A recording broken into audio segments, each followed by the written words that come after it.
नमस्कार, स्वागत है आपका gypsum sportswear present world cup संग्राम में, को sponsored by arcade cricket academy.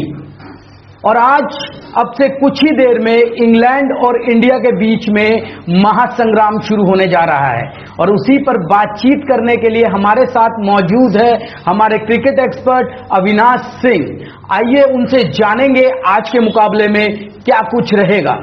बहुत बहुत स्वागत है आपका अविनाश जी हमारे खास कार्यक्रम में। Thank you so much.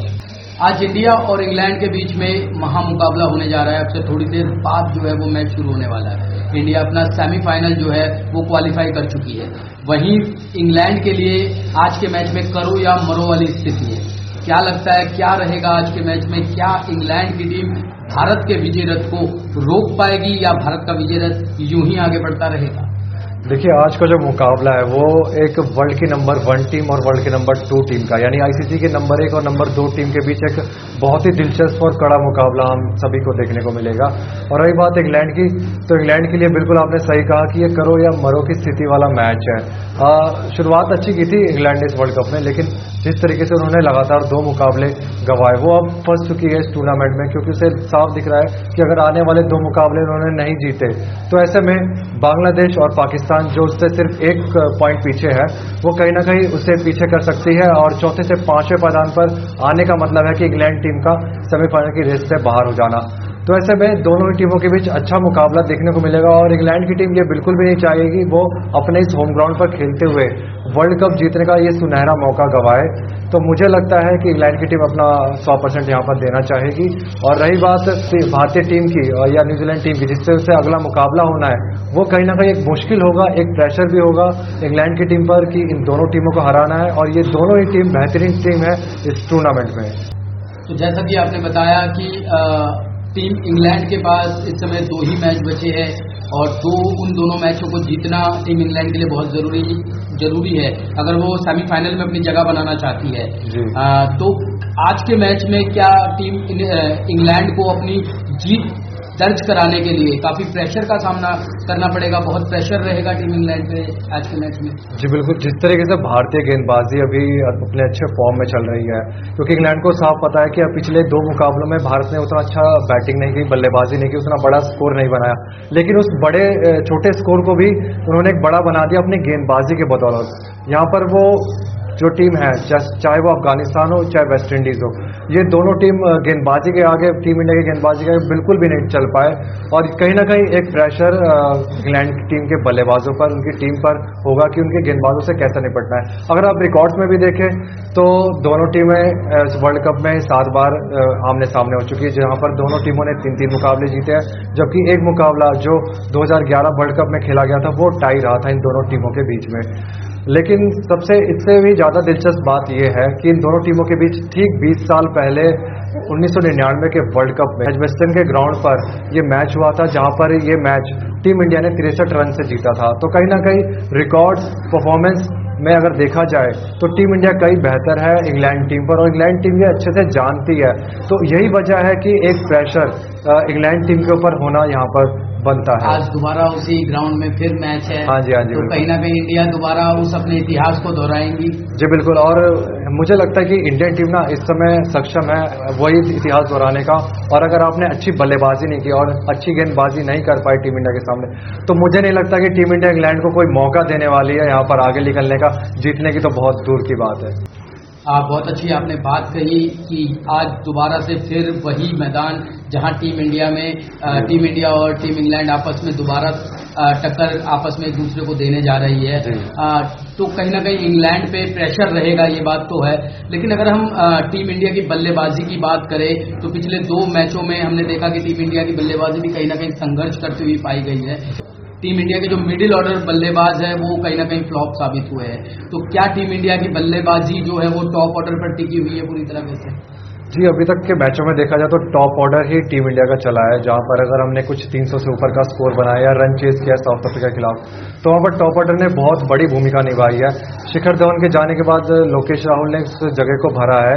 लेकिन अगर आप मिडिल ऑर्डर में आते हैं, चाहे वो अफगानिस्तान के खिलाफ मुकाबला हो या फिर पिछला मुकाबला वेस्ट इंडीज के खिलाफ हो, तो कहीं ना कहीं जो मिडिल ऑर्डर है उसको अब मौका मिला तो वहाँ पर उस मौके को बनाने में नाकामयाब रही है।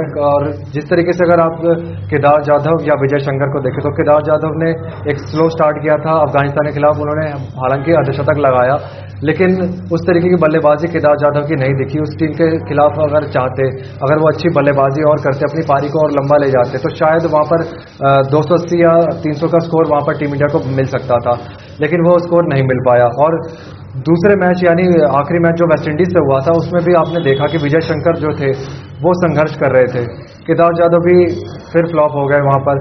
और हुआ क्या कि टीम इंडिया का स्कोर 268 पर रह गया। अगर वहाँ पर अच्छी बल्लेबाजी केदार जाधव के द्वारा की जाती या विजय शंकर वहाँ पे अच्छा परफॉर्म करते, तो कहीं ना कहीं जो टीम इंडिया का स्कोर था वो 300 प्लस हो सकता था पहले बल्लेबाजी करते हुए। तो वो एक मैटर करता है कि वहाँ पर पिच कैसी है। हालांकि पिछले 2 मैचों में जो पिच थी वो बल्लेबाजों के लिए इतनी मददगार नहीं थी, तो शायद ये एक छोटी सी वजह हो सकती है कि वहाँ पर हम अच्छा रन नहीं कर पाए। लेकिन मुझे लगता है कि ये जो मुकाबला है आने वाले कुछ मैचों में टीम इंडिया के जो बल्लेबाज है उसमें अगर चेंजेस होते हैं, जहाँ पर अगर विजय शंकर की जगह ऋषभ पंत को खिलाया जाता है या दिनेश कार्तिक को मौका मिलता है, तो मुझे लगता है कि अगर पहले इंडिया बल्लेबाजी करती है और ऐसे सिचुएशन में जब कुछ चेंजेस होते हैं, तो शायद 280 या 300 का स्कोर उसके लिए मुश्किल नहीं होगा। मुझे विश्वास है कि ये जो टीम है ये आने वाले कुछ मैचेस में आपको 300 या 300 से प्लस का रन स्कोर बनाते हुए आपको दिख सकती है। और रही बात अगर आप मिडिल ऑर्डर में विजय शंकर और केदार जाधव के बाद अगर देखें, तो यहाँ पर महेंद्र सिंह धोनी और हार्दिक पांड्या है जो काफ़ी अच्छे स्ट्रोक्स खेलते हैं, काफ़ी अच्छे हिटर है टीम इंडिया के लिए। और जैसा कि पिछले मुकाबले में इन दोनों ही बल्लेबाजों ने एक स्लो स्टार्ट के बाद काफ़ी अच्छा रन स्कोर वहाँ पर टीम इंडिया के लिए खड़ा किया। अगर आप देखें तो 163 डॉट बॉलें वेस्ट इंडीज़ के खिलाफ गई थी, तो यहाँ पर लग रहा था कि शायद इंडिया अफगानिस्तान के मैच की तरह ही 220 या 230 के आंकड़े तक ही सिमट जाएगी या उतना ही रन बना पाएगी। लेकिन आखिरी कुछ ओवर्स में महेंद्र सिंह धोनी ने बहुत अच्छी बल्लेबाजी की, हार्दिक पांड्या ने भी उनका साथ दिया और टीम इंडिया 268 रन बनाने में वहाँ पर सफल हो गई। तो मुझे लगता है कि इंग्लैंड के खिलाफ अगर टीम इंडिया ट्रैक पर अगर आ गई, अगर लय में दिखी बल्लेबाजी उनकी, तो 300 रन बनाने से इंग्लैंड के गेंदबाज भी उन्हें नहीं रोक पाएंगे। तो अविनाश जी, ये तो बात हो गई बल्लेबाजी की। अब बात करते हैं गेंदबाजी की। जैसा कि टीम इंडिया के जो गेंदबाज है वो इस समय काफी अच्छी फॉर्म में है और इस टूर्नामेंट में काफी अच्छा प्रदर्शन भी रहा है इंडियन गेंदबाजों का। लेकिन पिछले मैच की अगर हम बात करें तो वेस्ट इंडीज को टीम इंडिया के गेंदबाजों ने 18 एक्स्ट्रा जो है वो रन दिए थे। तो क्या लगता है कि क्या टीम इंडिया के जो गेंदबाज है वो इस बार या टीम इंडिया इस बार अपनी गलतियों में सुधार करेगी? जी बिल्कुल, एक एक्स्ट्रा रन जाता तब है जब गेंदबाज एक्स्ट्रा एफर्ट करता है, चाहे वो विकेट लेने के लिए चाहे रन रोकने के लिए, तब ऐसी कुछ गलतियां हो सकती है। तो उसमें ये एक गेम प्लान का हिस्सा होता है यहाँ, जहाँ पर गेंदबाज को रिस्क उठाना पड़ता है।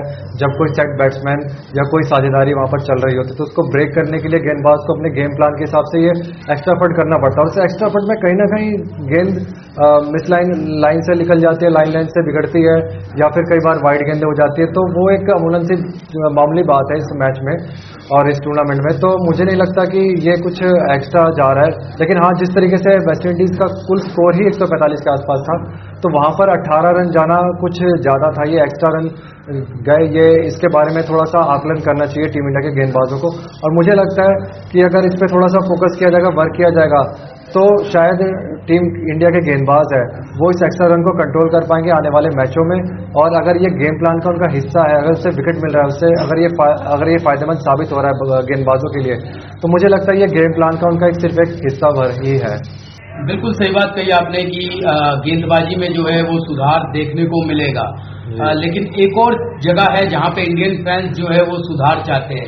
आप समझ रहे होंगे मैं किस चीज की बात कर रहा हूं। मैं यहाँ बात कर रहा हूँ DRS की। पिछले मैच में हमने देखा कि थर्ड अंपायर ने रोहित शर्मा को आउट करार दिया और कहीं ना कहीं इसके बाद से ICC पर जो है आरोप लग रहे हैं थर्ड अंपायरिंग को लेकर। तो क्या कहना चाहेंगे आप इस पर, आपकी इस पर क्या राय है? देखिए, इस साल जो ICC के टूर्नामेंट्स हुए, चाहे वर्ल्ड कप के अलावा बाकी टूर्नामेंट्स देखे, तो कहीं ना कहीं DRS एक कटघरे में खड़ा हो चुका है। अगर हाल ही के जैसे कि पिछले मैच में हम देखें रोहित शर्मा को, जहाँ पे रोहित शर्मा, आपने देखा कि रोहित शर्मा का परफॉर्मेंस किस तरीके से इस वर्ल्ड कप में रहा है और ऐसे टाइम में जहां पर टीम को एक अच्छी शुरुआत की जरूरत थी, वहां पर रोहित शर्मा को जो आउट दिया गया, वहां कहीं ना कहीं जो थर्ड अंपायर है उन्होंने बहुत जल्दबाजी दिखाई।